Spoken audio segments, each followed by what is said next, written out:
Hello friends, সবাই কেমন আছো? আশা করি ভালো আছো। আমি চলে গেছিলাম হাবড়ায় বাচ্চার বিরিয়ানি খেতে। আমার সাথে গেছিলো আমার মাসির ছেলে এবং আমার ভাই। তারপর আসার সময় আমি একটু ভিডিও করে নিই। আমরা যখন আসছিলাম তখন রোদ ছিল বাইরে। তারপর আর কিছুটা দূরে গিয়ে দেখি তখন আকাশটা পুরো মেঘলা হয়ে গেছে। তারপর আমরা পৌঁছে গেলাম আমাদের নটনি বটতলায়। তো ওখানে নেমে কাকুকে ভাড়াটা দিয়ে গাড়ি থেকে নেমে গেলাম। এই বোতলটা দিয়েছিল ওখান থেকে, এবং আমি দুটো বিরিয়ানি পার্সেল করে নিয়েছিলাম। আর আমরা যখন আসছিলাম তখন হালকা হালকা বৃষ্টি পড়ছিল, দেখো বোঝাই যাচ্ছে, রোদও হচ্ছে আবার বৃষ্টি পড়ছে।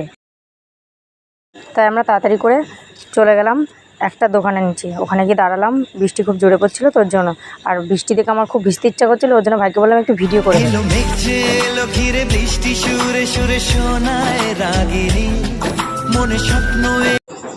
তারপর একটুখানি পরেই দেখলাম যে বৃষ্টি কমে গেছে, তাই আমি নাচতে নাচতে বাড়ি যাচ্ছিলাম, কারণ জানি বাড়ি গিয়ে আমি বিরিয়ানি খাবো। তারপর বাড়িতে এসে দেখো রাইস